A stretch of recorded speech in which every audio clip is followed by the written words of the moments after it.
আসসালামু আলাইকুম ছোট্ট বন্ধুরা, তোমাদের মাঝখানে আজকে আরেকটি হলুদ দিয়ে একটি রেসিপি দেখতে পেলে। পেঁয়াজ কেটেছে, মরিচ রসুন কেটেছে, আর দানা দানা দেখতে পেলেন না, ওগুলি হলো হলুদ দানা। আর ওগুলি এখন পাটাতে পুঁতাতে নিতে হবে। আর দেখতে পেলে যে পিস থেকে নামিয়ে নিল।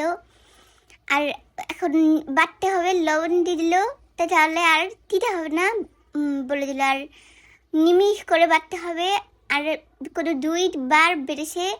তোমরা যদি বাটতে না পারো ভালো করে, তাহলে দাঁত দিয়ে ভালো করে সিসিবি নিব। বত্তার মতন বানাতে হবে। দেখতে পেলে তুলে নিল বন্ধুরা। আর এটি হলো আমাদের ইলিশ মাছ। আর ল্যাঞ্জা উল্টো হয়ে গেল। আর ভেবেছিল যে অনেকটি কিন্তু মাছ আছে, কিন্তু ফ্রিজ খুঁজে নাকি মাছ পাওয়া গেল না। আর ফ্রিজ কি নদী হয়ে গেল যে ফ্রিজে খুঁজলে মাছ পাওয়া যাবে? কোনো নাকি জানেন না যে মাছ শেষ হয়ে গেল। আর যতটুক আছে না ওটুক দিয়ে আজকে রান্না করতে হবে।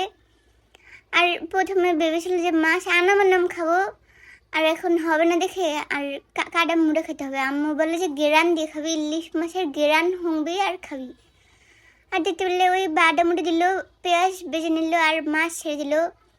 আর উল্লি করে ওদেরকে মাখিয়ে দিল জলের ভিতরে। আর পানি মেরে দিল। আর হলুদ মূলত মেরেছে, কিন্তু কোনো মরিচ দিবা না, মানে গুঁড়া মরিচ বলে না, ওটি কোনো দিবা না।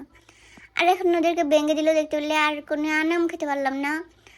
আর লেঞ্জুরও ভেঙে দিল। আর লেঞ্জুরের বিটতে কিন্তু অনেকটি কাটা থাকে। আর মাথাও ভেঙে দিয়েছে। আর দেখতে পেলে যে চাল ঢেলে দিল বন্ধুরা, পোলাও চাল ঢেলে দিল। আর লালারি করে তারপর একটি আবার লবণ মেরে দিল। আর আমাদের একটি মেশিন আছে না, গরম পানি করে যে বানায়, ওটি পানি ঢেলে দিল।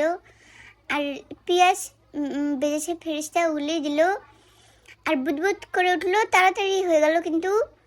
আর ইস্তারি আজান দিয়ে দিবে তখন, যখন হয়ে গেল হলুদের তেল মেরে দিল যে গেরান করতে হবে, গেরান দিতে হবে।